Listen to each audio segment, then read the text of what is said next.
Reekin Havoc. Reekin Havoc. News, interviews, and more. We just reek of Huntsville Havoc hockey.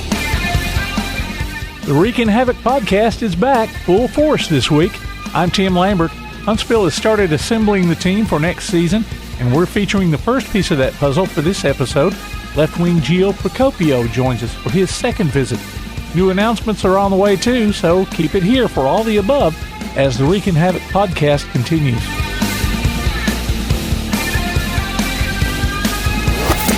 The Reekin Havoc podcast.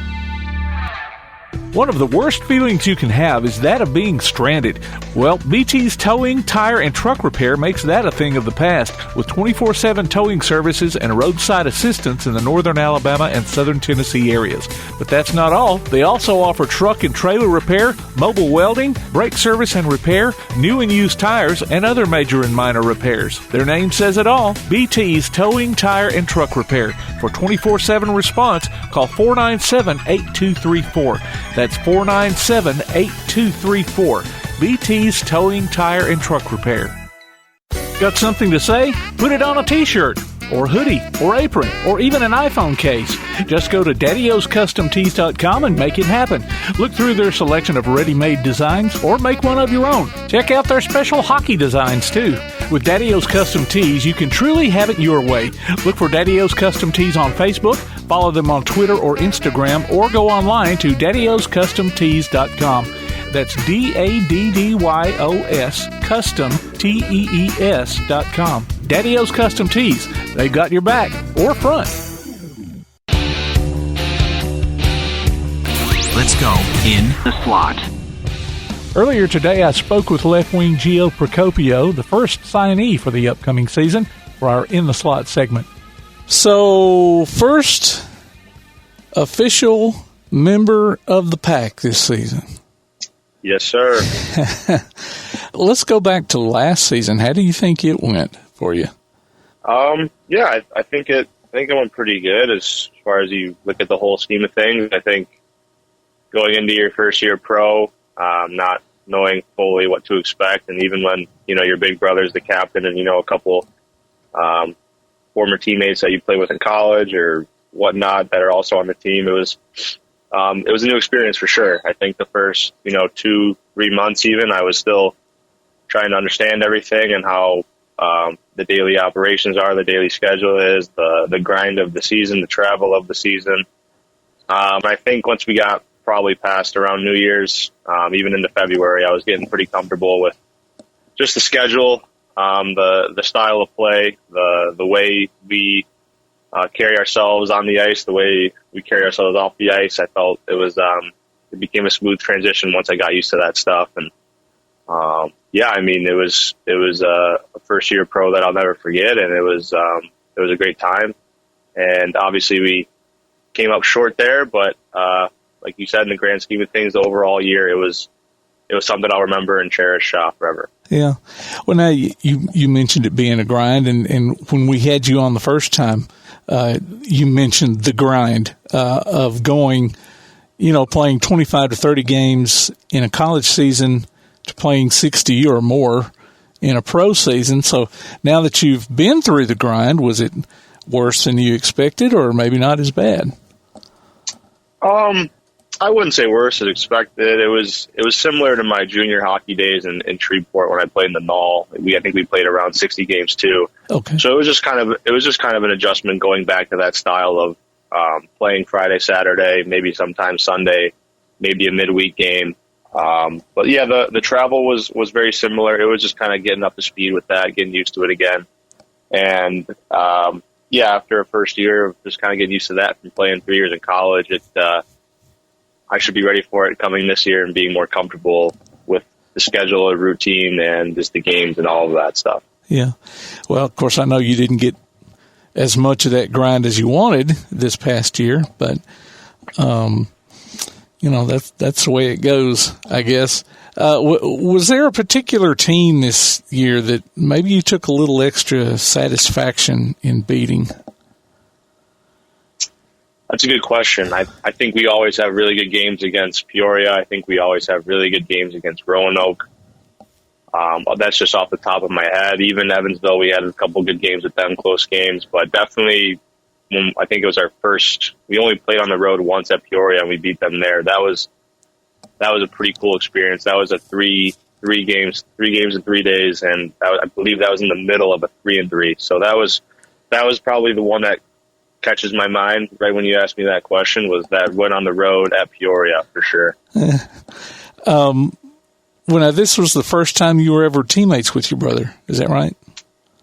Yeah. First time ever. Like I said, last time I was on the podcast, we've trained together for years, played summer league for years, but never officially on an organized team at any level.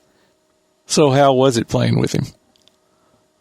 It was awesome. It was awesome. And similar things to what I said before, it's a dream come true for me and dream come true for him.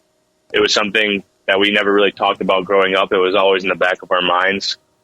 It was just more of like a fantasy thinking about it, just because we were always on different paths with our career, with him being in college when I was in juniors hockey, him being in juniors when I was in AAA youth hockey. So, over the past year or two, we started to really realize that this could be the reality. And it was awesome for me and my family. And it was really cool just to be at the rink with him every day, see him as a teammate too, not just as my brother. And I think it's grown our relationship for sure. And was super fortunate for us to be able to play together. Well, now you talked about him being a role model for you in the last visit that you had with us. In what way would you say he has been an example to you? For me, just growing up, not really liking the game of hockey at first. I was always trying to play different sports. He was the one that made me kind of create the passion of playing hockey, staying motivated to play hockey, just because I would be the one going to his games. I would be the one going to his practices with my mom and my dad. Just things like that. It kind of made me realize as a young kid I wanted to be like him. And as he progressed through his hockey career at different stages of AAA age groups and different teams, it helped me realize what I wanted to do. And even when I was in high school, I was graduating, and that's for most kids, if you're not playing junior hockey, that's your time to see what colleges you're going to go to, see, your test scores, how you do. And for him, when I was a senior, he was in his last year at Shreveport with the Mudbugs, and he won a championship in the North American Hockey League. And I wasn't able to go. I had a golf tournament, but I'll never forget watching him lift the trophy on my laptop and then winning that game. In my mind, I was half and half split on either going to college, just focusing on academics, having fun, or pursuing hockey as a career, pursuing hockey for college. And once I saw him lift that trophy, that's where, the role model kicks in, and I'm just like, that is something I want to do. And that's probably the one thing that sticks out to me the most, is seeing that moment when I wasn't there. It sucked, but it made me realize that I want to do something just like that. Yeah. And if nothing else, you just look up to him because he's your big brother. Exactly. But once it comes to the sports side of things, it was hard, and I said it before on the podcast. He'd be away from home for months when he was in college, just because they would train so early in the summer. So when he would be away for the season, I would see him for maybe 2 months in the summertime. So it was not like our relationship was growing, or I was looking up to him in those aspects. It was what I saw him doing on the ice, what I saw him doing just away from home, and how he was having so much fun doing it. So that's where the role model status really kicks in for me. Oh, okay. Now, you also spoke some on his injury a couple of years ago. Now, everybody knows hockey's a rough game, but is there a rule that you might like to see, I don't know, maybe tweaked a little bit in order to protect players more, or do you feel like it's a case of, well, you know what you're in for, going in? That's a tricky question for sure. I don't know what other rules they would put in place. I don't know what other regulations or safeguards they would put in place. I think it's more of just you have to protect yourself, and that there has to be a respect, unwritten rule per se, a respect rule that players have to have with each other when you're playing a high speed, high competitive game. You're not trying to take anyone's liberties away. You're not trying to take advantage of anyone if they're in a vulnerable position. And regarding Dom's injury, that was just a very, very unfortunate and just wrong timing play. And that happens in all sports. It doesn't happen in just hockey. Mm-hmm. And you look at the example, very, very tragic passing of the player in England. I believe last name was Johnson. I'm drawing a blank on his first name, but that was obviously a skate accident, freak accident. And, this year the Huntsville Havoc organization, and I think a couple other teams in our league as well, they mandated neck guards for everybody. And a lot of youth hockey teams are doing that. A lot of college teams are doing that. And I believe the NHL just passed a law for them. I think it's maybe not this year, but next year everyone has to wear a neck guard. So it's things like that. As the game evolves and we see these injuries happen, those regulations have to go into place. But as far as injuries in general, I don't see how they could do more than just kind of seeing how the game progresses and maybe coming together as leagues and seeing what they can do. Yeah. Now, of course, I don't know. I think they could probably go maybe overboard with the rule, like say in football. It seems like to me they protect the quarterback a little bit too much. Exactly, and that's actually a great point, Tim, because you see these defensive ends, you see these defensive tackles that I'm a big football fan. These guys are trained, and they have been doing it for years to work on their explosiveness, and to work on their focus on getting the quarterback, getting a sack. That's their job. That's where they make their money. So the fact that they have to, they're going all out and they have to stop as soon as they see the quarterback in a vulnerable position, I just don't think that's realistic. I really don't. Yeah. And sometimes they'll get called, get a flag for, and they're like in mid-air. Yes. You can't do anything about that. Yeah, exactly. Like they have to push a 350-pound lineman. That's their first objective, right? They have to beat that lineman. And once they have so much momentum and force going towards the quarterback, you're expecting them to stop on a dime when that quarterback's in a dangerous position. Now, obviously, you want to protect everybody, but yeah, I agree. And you can translate that into hockey, right? People are going full speed at somebody, and once, let's just say, a forward is going full speed at a defenseman behind the net, and all of a sudden that defenseman turns his back. Sometimes it's really hard, as personal experience as a forward or anyone to stop on a dime and trying to not hit that person. So that's like the gray area of sports, and especially physical sports, where it's hard to address those situations for sure. Yeah. And then the targeting rule, of the running back can lower his head, but not the tackler. And I'm like, well, exactly, yeah, exactly. It's in football, I think, has more problems with that than hockey does for sure. And there needs to be some type of fair play or equal opportunity for the defense and offense that creates some physical hits and stuff like that for sure. Mm-hmm. Well, now here's a fan question, and it relates to Dom. How was it being in the penalty box with him? Because for fans, it was a very iconic moment.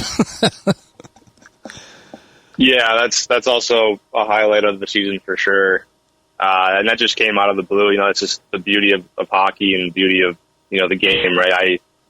I got in a fight there. It was my first one of the year, and then 30 seconds later, right in front of the box, too. I had a front row seat to that.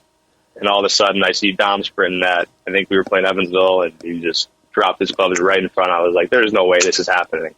And I believe it was about a month before that, the Four Nations tournament going on with the NHL, USA, and Canada, with the Kachuk brothers dropping the gloves, back to back. I was immediately thinking that when he was coming into the box, and we're just smiling, having a good time. And there's pictures of it. There's this kind of definitely freeze the memory, and so everyone can feel the emotions of it. It was pretty cool. Well, now, speaking of fighting, since you brought it up, in the last episode we had you on, you talked about that you didn't do much fighting, but you would if you had to. So it sounds like maybe you're more of an instigator. Do you have a favorite? And you said you even said you like to stir the pot. So is there a favorite? Do you have a favorite way to stir the pot, or do you just try different ways until you find the right button to push? That's a tricky question. I don't really know. It's just more of the, in the middle of the game, just the flow of the game, or just kind of I guess, actions of the game, depending on what you do or how the game's going. For me, I play in front of the other team's net. I try and get in the goalie's way. I try to get in those dirty areas, so to speak, where guys, it's hard to go to and it's physical to go to. So sometimes, if I'm getting cross-checked or hit in places I don't want to be, obviously I'm going to give it back. And that's the beauty of the game. That's the beauty of hockey. And if it gets too far, that's where you can drop your glove. Now, like I said before, too, it's more of a last resort option, but at the same time, you have to respect and protect your teammates, and you also have to, sometimes push comes to shove. You gotta answer the bell sometimes. And that was the case of, my fight in Evansville. I hit their captain, and people thought it was dirty, but it was shoulder on shoulder when you watch the video. I had no, ill intentions of it. And I think one of their defensemen, rushed out from their zone into the neutral zone, middle of the ice there. So okay, I got to answer the bell here. So that's just kind of what happens. And I don't try and look for it, but just the flow of the game, sometimes it leads to fights for sure. Well, now, and you mentioned that too, the flow leads to fights. Now, I've heard other guys talk about fights that they have had, and sometimes it sounds like one player will just walk up behind another one and tap him on the shoulder and say, "Hey, you want to go?" Or maybe it's planned ahead of time. Exactly. And you look at, and like right when you're saying that, Tim, my instant reaction is Connor Fry's fighting. I don't know how to pronounce his last name on Peoria, like Piotrowski, I think. Okay. They've fought. I think they've both been playing in the SPHL for the past 5-6 years. They fought every year. So sometimes, like you said, it's a respect thing. There's no ill will. Usually there's no ill will when you are trying to tap someone on the shoulder or tap someone to fight. Because sometimes that opponent or even our team needs some energy, needs a spark, needs to get the boys going, needs to get the fans going, right? So. And that's like I said before in the previous question, it's the beauty of hockey. Sometimes you are able to do that. And, as fun as it is to have the skill and the high speed and the beautiful plays, beautiful saves by goaltenders, all that stuff, the fighting is something I don't think should ever leave the game. And I think it's something that everyone can appreciate when it's done respectfully and when it's done in the right frame of mind and the right frame of the game, for sure. Well, now, you previously talked about coming in to the team and trying to digest Stu and Tyler's way of doing things. So how did that work out for you this year? Yeah, I think it worked out good. I'm not someone that is going to, be talking up their ear every day, or somebody that's going to be in their office every day asking a question, or even on the ice asking, certain things, or just wanting to talk to them. And that's just out of respect. I know they got a lot going on. Managing a team, managing whatever the number is, 22 players, 20 players. It's just, whenever there's a time to talk, let's just say, for example, we have individual film and I'm talking to them and there's teaching moments. That's where, the communication comes into play, and that's where the relationship builds with them. And, I was just being a sponge for most of this first year. I wanted to listen to everything, see how they operate, see how they want things. And I'm still going to do that, moving into my second year. Obviously, I'll be more comfortable to speak up when things happen, but it's just more of a respect thing for them. I have, a lot of respect for what they've done for the organization and our team, and obviously my development through the first year. And I'd rather listen than always want to be talking, and because they're my coaches and I trust them. So. Yeah. And well, you mentioned something about maybe going into coaching in the future. Is that something that you still might want to do, or have you seen enough and say, no, I don't want any part of that? It's something I'm still interested in, but that's a good question when you see, the reality of what coaches go through day in and day out. And, there's times where we play 2 games on the road, and right when we're on the bus, we have all of our coaches on their computer watching film for, till we get home at 3 a.m. or till we get home at 4 a.m. So it's a grind for sure, just as much as it is playing. It's just in different ways. And, I try to always understand the reality of what they have to go through. And, I'm a hockey nut. I love the game. I love what it takes to win. I love what it takes to develop a good culture and to develop good players. And I think I could be a coach one day. It's not something that I'm ruling out. It's just for me, I'm still focused on playing, obviously. But yeah, I could see myself coaching. Yeah.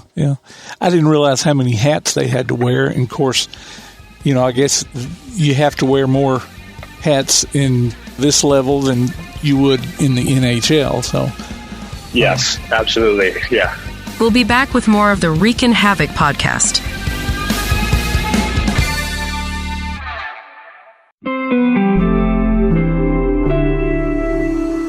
My name is Joel, and I came to St. Jude Children's Research Hospital in December of 1987 to be treated for osteosarcoma, which is bone cancer. We didn't know anything about St. Jude. We didn't know what they meant, or that, when we got here, what we would do, how it would be taken care of. And when we arrived, we found out that my family wasn't going to have to pay for any of my treatment, not for my medicine, not for travel, not for housing, not for food. St. Jude was going to cover all that. St. Jude supported me in every way, from, taking that financial burden off my parents to making sure that all of my family was included in this time. St. Jude literally means everything to me. I get to go home to my family tonight. I get to cook dinner for them. That's what you're giving. You are giving us everything by supporting St. Jude. So thank you so much. Finding cures, saving children. Learn more at stjude.org. This is Tyler Piacentini, and you are listening to the Reekin Havoc podcast. Well, now everybody can improve in some way or another. What are some of the ways that you hope to do better this upcoming season?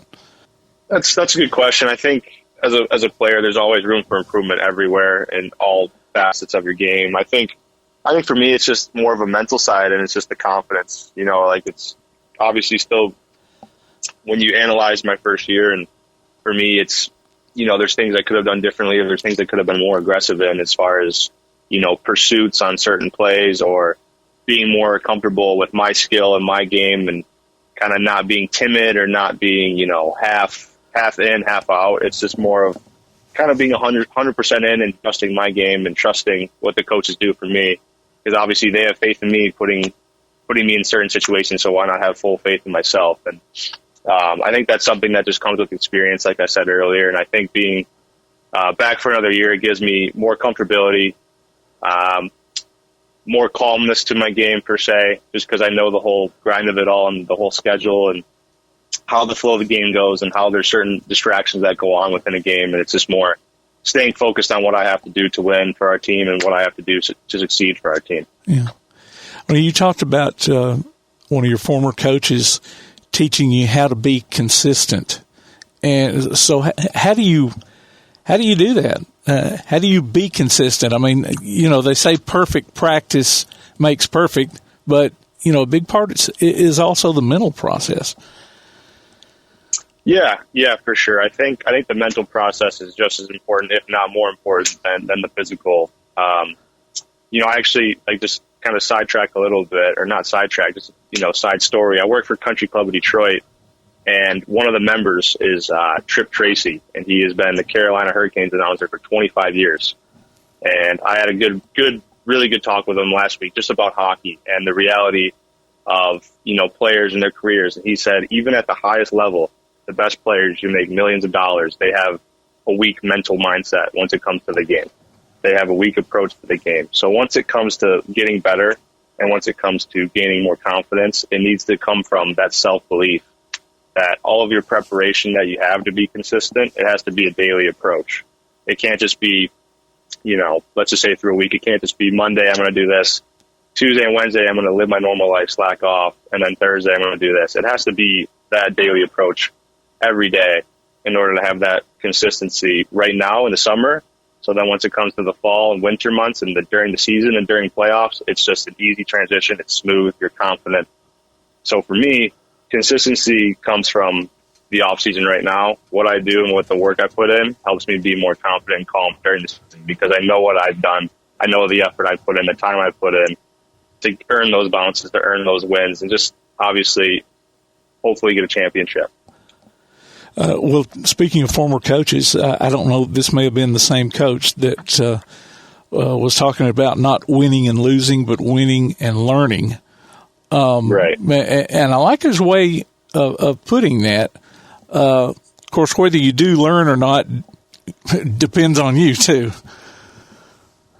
Right, exactly. And that's, for some people, and that was my U18 coach. And obviously you're, 17, 18, you're still young. So sometimes, with coaches, when they have certain messages, it falls on deaf ears, right? Well, and that might be intentional, it might not be. And so a lot of times whenever there's a teaching moment during the season or there's a teaching moment during film, I really try and focus on listening and hearing what our coaches are saying rather than just going through the motions of the daily grind of the schedule or the daily grind of film, or even after a loss when you're so frustrated because you could have made one or two plays better, or, you wish the outcome was different. You still have to listen to what they're trying to say because it's all about the journey. It's really not about the outcomes, right? We want to win, but the journey is going to help us get to what we want, which is a championship. Yeah.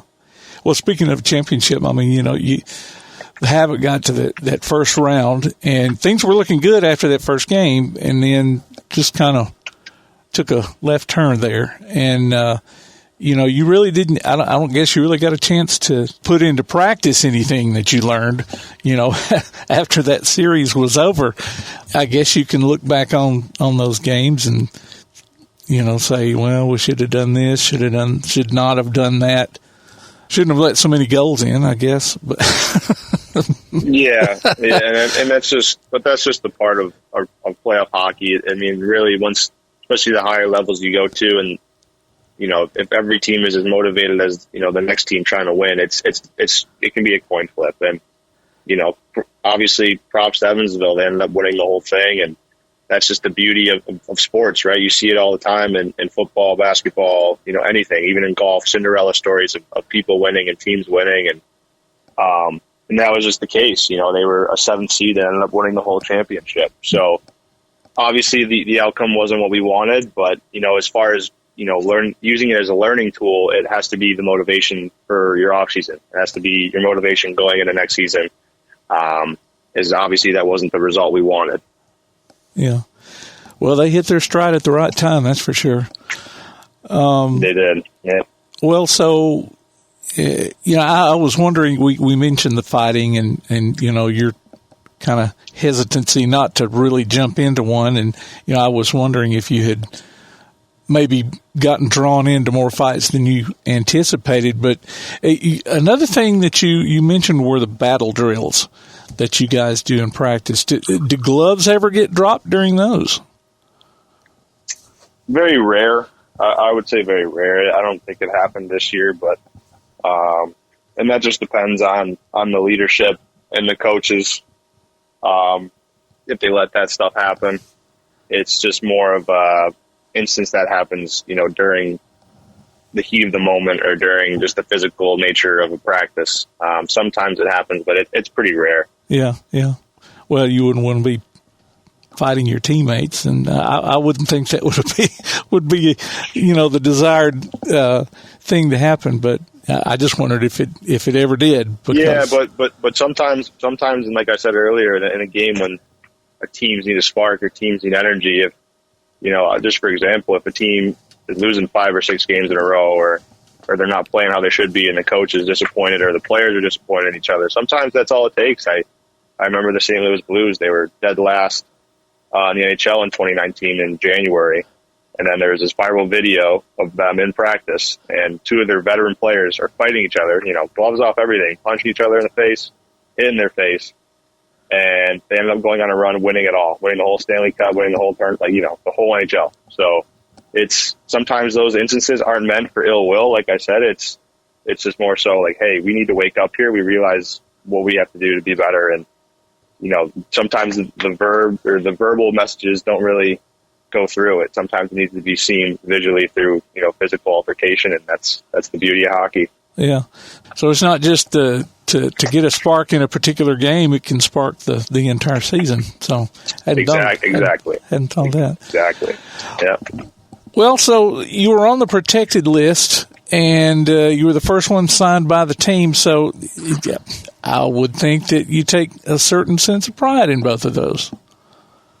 I haven't even really put too much thought into that as far as anything with pride or accomplishment. It's just going back to the day-by-day approach. Very fortunate, and then I'm blessed to be in those positions. But as far as, the win totals, or as far as achievements once it comes to playoffs, or achievements once it comes to regular season, that really doesn't mean much. I guess it could just be, rookie season was good individually, but it wasn't what we wanted as a team, right? But then the next step was getting on the protected list, getting signed, and moving forward. So, yeah, hopefully, this is the steps in the right direction for me as a player, but also for our team, just to kind of gravitate towards that winning mindset, towards that winning atmosphere, so we can bring a championship to Huntsville. Yeah. I would just think that, you'd be glad to know what your coaches thought of you, of your performance. Yeah, and they did a really good job at the end of the year, just communicating with everyone, just as far as accomplishments and stuff like that. And that's what I really appreciated about Stu and Ty.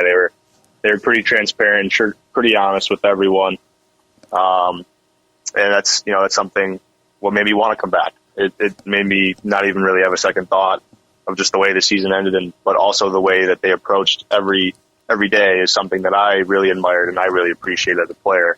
So it was a pretty easy decision for me to want to come back. Oh. Well, you were still in school when we talked to you last, and you were supposed to graduate in May. So did that all work out? Yes, it did. Thankfully, yes. Graduated in May. It was a good weekend. We went back to Aurora, which is in Illinois. Went to the campus, saw all my old teammates. I have family from Chicago. They were there as well, so it was definitely a good time and a memory forever. It was pretty cool. Cool. Got that degree. Sir. Did you ever get your hands on a Reggie shirt? I didn't. Nobody listened to the podcast enough to give me a Reggie shirt. Okay, well, we're going to throw that out there again. So yeah. Well, you would also talk about being pretty good at golfing. So are you going to play in that tournament at Cherokee Ridge next month? I don't even. Well, I'm currently in Detroit, Michigan. So I don't even know if I'll be able to go. I wish I could. Okay. I wasn't thinking about that. Well, you mentioned being a country fan, and I thought it was funny that you said you started getting into older country like Jason Aldean. No, I know what you're gonna say. It's not old country. I just turned 25. Okay, give me some slack. I know it's not old country, everybody. It's old country to me. So I apologize to anyone that was offended. No, I just thought it was kind of funny because I thought, okay, he's showing his youth here. Talking about Jason Aldean, I thought you were going to say something like Merle Haggard or George Jones, No. See, I don't see. I'm honest with that stuff. I don't even know any of their music. But my girlfriend said the same thing to me right when I was done. She's like, Jason Aldean is an old country, right? So I was like, I was just laughing. I was like, it's old to me. I didn't grow up listening to it. So. And another thing you mentioned was being a Stranger Things fan, and I guess they finally decided they're going to release that final season in a couple of parts here right before the end of the year. Yeah, I believe it's in Thanksgiving, right, and then Christmas time or something like that. Yeah, something like that. Holidays. Right, yeah.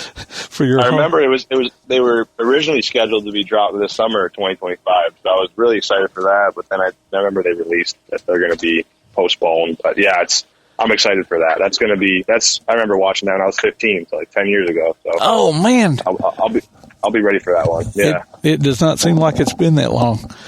It has, yeah. It's been a good ride. It's a good show. Yeah, well, I've watched them all too, so I'm waiting for that last season. But awesome, yeah. Man, 10 years, good grief. It's been around there. It's been at least around 10 years, maybe 10 years, but yeah. Did you ever get a chance to take a road trip down to see some of the filming locations? I have not. That's still something I would definitely be interested in doing. Maybe after next season, my girlfriend and I can go see it because she's a big Stranger Things fan as well. How far is it from Huntsville? I don't remember. From Huntsville, it's about Georgia. Well, to Atlanta, I think it's about 3.5, 4 hours. So yeah, I don't know how close to Atlanta those locations are. Yeah, definitely. Even if I'm in Georgia in the area, I would definitely want to do that if I'm around the Atlanta area and stuff like that. Yeah. So what are you doing with your off-season time? Well, I just got done coaching a summer camp for hockey. It's a youth summer camp, all kids that are trying to learn to play. They know how to play, but they're, developing their skills and the fundamentals of the game. So that's what I was doing this week. And like I mentioned earlier, I work at Country Club of Detroit. Been working there for about 4 years. It's awesome staff there, and treat me well, and it's really flexible with my hockey schedule when I'm training and working out. So, that's pretty much what I'm doing. Just kind of enjoying the off time, getting mentally, ready for the season and fresh, physically as well, and enjoying time with my family and friends I don't really get to see too much during the year. So at my mom's right now, and my girlfriend's here with me too. So it's been awesome. Obviously, miss Dom and Grace being here with us here in Huntsville, but it's been a good summer so far. Good. How old? What's the age group that you were coaching? They were 6. Most of them were 6 years old. 7, 8, and 9. I think most of them were around 6 or 7 though. Okay. Yeah, it was hard. It was hard to be patient with these little buggers, but they were good. They're actually some really good hockey players too for their age. I was pretty impressed, but overall it was a really fun camp, and it's something I enjoy doing in the summers, is coaching these camps.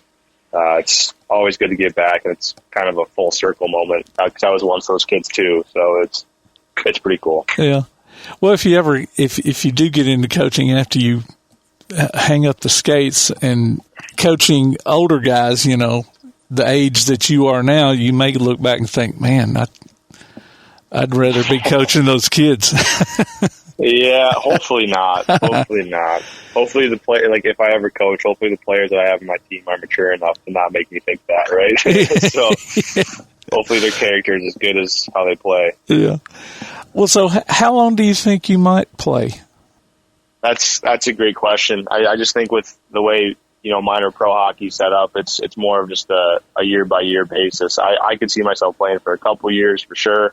But even with everything I do in life, I really try to approach it day by day because, as far as we know, tomorrow's not promised, right? So right. It's that day by day approach for me really keeps me humble, really keeps me blessed and grateful for what I have. So as far as, my playing career, I'm really seriously just focused on once I get back to Huntsville in late September and being ready to go for the season. Okay. Well, I was going to ask you when you guys had to report down here. So. Yeah, it's around late September, early October. Yeah. Okay. Well, Gio, I appreciate your time, and we're looking forward to next year and seeing what we can do with it. Yeah, absolutely, Tim. Thanks for having me, and I'm ready to get going with the Havoc, and obviously seeing all of our fans in the VBC on Friday and Saturday nights. It's going to be fun, and I'm looking forward to it. All right. Appreciate it again. Thanks, Tim. That was Havoc left wing Gio Procopio in the slot. We'll be back with more of the Reekin Havoc podcast. The Reekin Havoc podcast.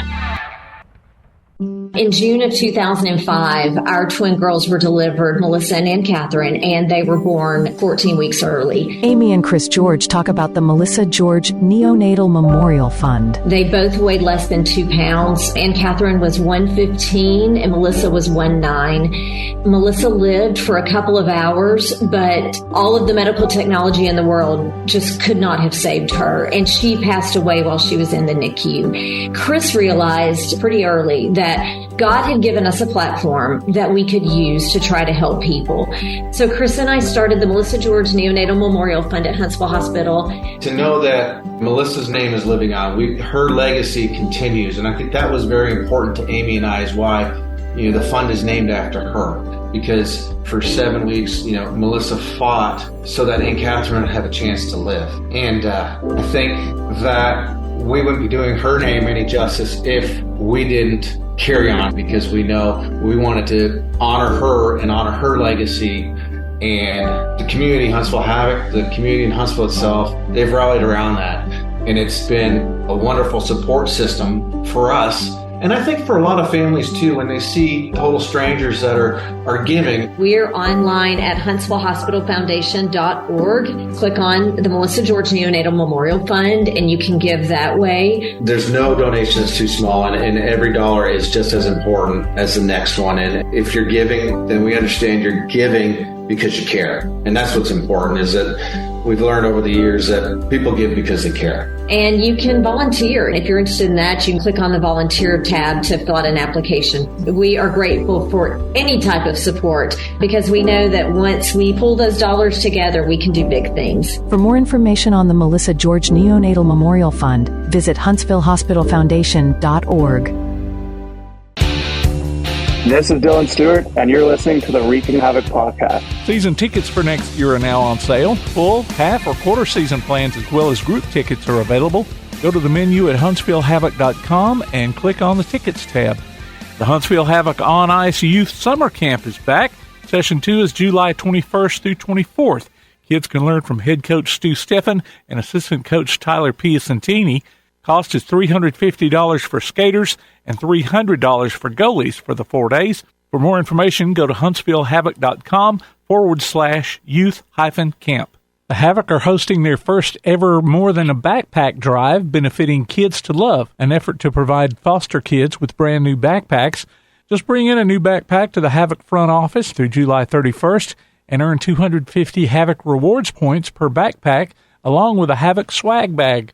The Havoc Booster Club's teddy bear collection is underway for the teddy bear toss at the Thanksgiving game to benefit Toys for Tots. For more information on how to donate, contact Booster Club President Tanya Ozanek via the Booster Club Facebook page or go to havocboosters.org. The Havoc Free Agent Showcase for all junior, college, and aspiring pro players will be held this year at the St. Peter's Recplex in a partnership with the Missouri State Ice Bears, August 1st through 3rd. Coaches Stu Steffen and Tyler Piacentini will be in attendance and inviting one player to the Havoc training camp. For more information, you can email ssteffen@huntsvillehavoc.com. Summer hours for the front office and team store are 10 a.m. to 4 p.m., Monday through Thursday. If you love the Huntsville Havoc, leave us a voicemail with your name, how long you've been a fan, and even some of your favorite players. Call 256-434-RKKN. That's 256-434-7556. The Reekin Havoc Podcast. For those returning from military service, the transition back to civilian life isn't always easy. Retired Marine Gunnery Sergeant Bill Cook talks about still serving veterans. The mission of still serving veterans is to serve and honor veterans and their families by empowering them to build meaningful lives. And we do that through connecting to fulfilling careers, getting the benefits they deserve, or the services that they need. We have never charged anybody anything for our services. A group of business leaders in town felt there was a need to help the seriously wounded make that transition back into civilian life. Employment services, VA benefits, and connections to other community services. That's what we do. If you're a veteran and you need help, please get a hold of us. Go to that website, ssb.org, and you can find out pretty much anything you need to know about still serving veterans. In Huntsville, call 256-883-7035.